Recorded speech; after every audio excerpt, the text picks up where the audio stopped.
नमस्कार, आप इस वक्त आयुन भारत देख रहे हैं और मेरा नाम तान्या अधिकारी है। देखिए, आज पूरी दिल्ली समेत पूरे भारत में आज केंद्र सरकार ने पेट्रोल और डीजल की एक्साइज़ ड्यूटी जो है ₹2 प्रति लीटर बढ़ा दी है। इसके साथ ही सरकार ने ये साफ किया है कि इस बढ़े हुए दाम का असर आम जो लोग हैं, जो आम जनता है, उन पर नहीं पड़ेगा। इसके साथ ही साथ सरकार ने जो एलपीजी सिलेंडर होते हैं उनके दामों में भी ₹50 की बढ़ोतरी कर दी है। उज्ज्वल योजना भी इसमें शामिल है, जो कि पहले ₹500 का जो उज्ज्वल योजना सिलेंडर मिलता था वो अब 550 का मिलेगा, और जो सामान्य जो सिलेंडर मिलता था वो 803 से बढ़कर अब 853 हो जाएगा। अब लोगों का सवाल ये है कि आम जो लोग हैं, जो मिडिल क्लास लोग हैं, पूरा जो जो भी लोग हैं, उनका सवाल ये है कि इस बढ़े हुए दाम का उनकी जेब पर कितना असर पड़ेगा।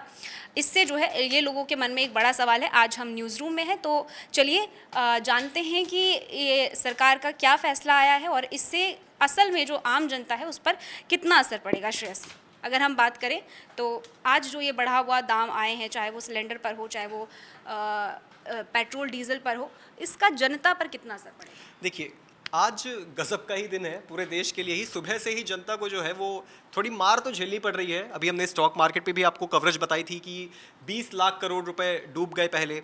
उसके बाद अचानक से खबर आती है कि पेट्रोल डीजल के दाम बढ़ गए। फिर अब उसके बाद खबर आती है कि एलपीजी सिलेंडर। तो देखिए, मार तो आज जनता ने झेली है ठीक ठाक, लेकिन यहाँ पर एक राहत की बात यह है कि जो पेट्रोल और डीजल के दाम बढ़ने की बात हुई है, ये खुदरा जो लोग खरीदते हैं पेट्रोल पंप पर जाकर, उनके लिए नहीं है।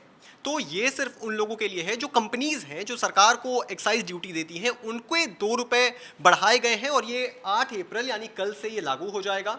और जो गैस सिलेंडर के दाम है वो भी कल से ही लागू होने की बात कही जा रही है। तो कम से कम पेट्रोल और डीजल में तो यहाँ पर लोगों को राहत है कि ये खबर भले आई है कि दाम बढ़ेंगे, मगर जनता के लिए, हमारे और आपके लिए नहीं। इस वक्त दिल्ली में जो है पेट्रोल की कीमत मैं मानता हूँ कि ₹94 और 75 पैसे लगभग है। वहीं मुंबई में ₹104 और 74 पैसे इसके अराउंड की कीमत है पेट्रोल की।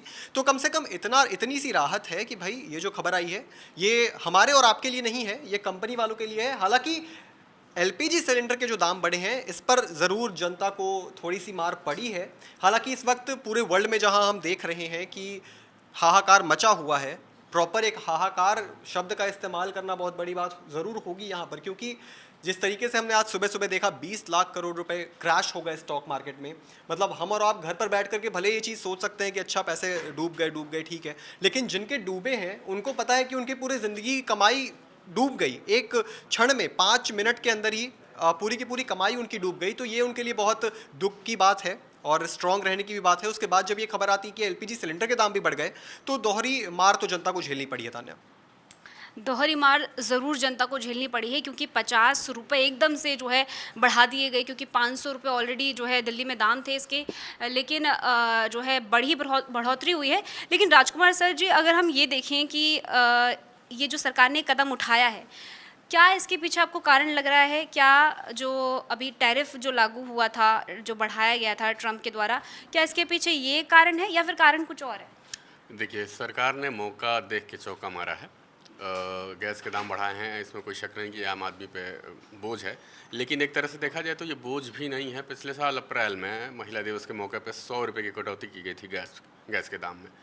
तो इसकी वजह कही भी जा सकती है कि जब कटौती की गई थी उसके बाद हरियाणा और महाराष्ट्र में चुनाव थे, फिर दिल्ली का चुनाव हुआ और अभी बिहार के चुनाव में वक्त है। तो मौका देख के चौका मारा है। कुछ जो नुकसान हो रहा था उसकी भरपाई के लिए ₹100 जो घटाए थे उसमें से ₹50 बढ़ा दिया गया। तो हाँ, ये आम आदमी के लिए गैस के मोर्चे पे है। और जैसा कि श्रेयस ने बताया,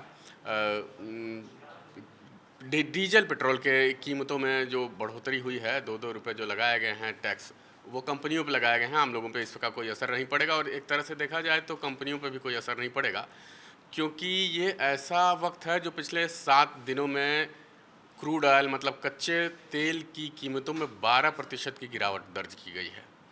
और आज सोमवार को एक दिन में 4% गिरावट दर्ज की गई है। मतलब कल 4% से ज़्यादा कह सकते हैं, क्योंकि कल $64 प्रति बैरल था कच्चा तेल, और आज वो $60 से नीचे आ गया है। तो ये काफ़ी कीमतों में गिरावट आई है और ये सब कुछ हुआ है ये टैरिफ टेरर की वजह से। जो ट्रम्प ने ऐलान किया है, पूरी दुनिया में हाहाकार मचा हुआ है, डिमांड घट रही है और सबको डर है कि कीमतें एकदम से बेतहाशा बढ़ेंगी। तो इसकी वजह से जो है तेल कंपनियों का भी डर सता रहा है कि हमारा जो है प्रोडक्शन प्रभावित होगा, ख़रीदारी कम होगी। जब काम कम होगा तो तेल के कंज्यूम कम होगा, तो उसकी वजह से उसके दाम कीमतें भी गिर रही हैं। और यही वजह है कि सरकार ने ये सही मौका देखते हुए ये दाम बढ़ाए हैं, कुछ आमदनी का नया अपना ज़रिया निकाला है। और मुझे लगता है कि आम जनता पे कुछ खास असर नहीं पड़ेगा। हाँ, गैस के दाम की वजह से असर पड़ सकता है, बाकी ऐसे देखा जाए तो डीजल पेट्रोल को लेकर नहीं, और कंपनियों पे भी कोई खास नुकसान नहीं होना है, क्योंकि आगे अभी आने वाले दिनों में भी उम्मीद जताई जा रही है कि तेल के दाम लगातार अभी गिरने का दौर जारी रह सकता है। तेल के दाम जो है अभी गिर सकते हैं, ये अनुमान लगाया जा रहा है। हालांकि सरकार ने पेट्रोल डीजल के और साथ ही साथ जो सिलेंडर है उसके दाम में थोड़ी थोड़ी बढ़ोतरी की है। कहा यह जा रहा है कि हो सकता है कि पूरी दुनिया भर में, क्योंकि टैरिफ के रेट बढ़ा दिए गए हैं, प्रतिशत बढ़ा दिए गए हैं, तो पूरी दुनिया में, क्योंकि अगर कोई एक देश इस तरीके का फैसला लेता है तो कहीं ना कहीं पूरे जो तमाम जो विश्व के जो दुनिया के देश हैं उस पर असर पड़ता हुआ दिखता है, और यही कहीं ना कहीं हो सकता है इसके पीछे का रीज़न हो। बहरहाल सरकार ने प्राइस बढ़ा दिए हैं, अब देखना होगा कि इसका आम जनता पर कितना असर पड़ता है, कितने दिनों में ये जो है दोबारा से नीचे आते हैं, ये आने वाले वक्त में साफ हो जाएगा, जिसकी जानकारी सरकार दे देगी। फिलहाल इस चर्चा को लेकर आपकी क्या राय है, आपकी जेब में कितना असर पड़ेगा, आपके इस बढ़े हुए रेट को लेकर क्या आप राय रखते हैं, कमेंट सेक्शन में ज़रूर बताइएगा। बाकी इसी तरह से ऐसी खबरों के लिए आप जुड़े रहिए आयुन भारत के साथ।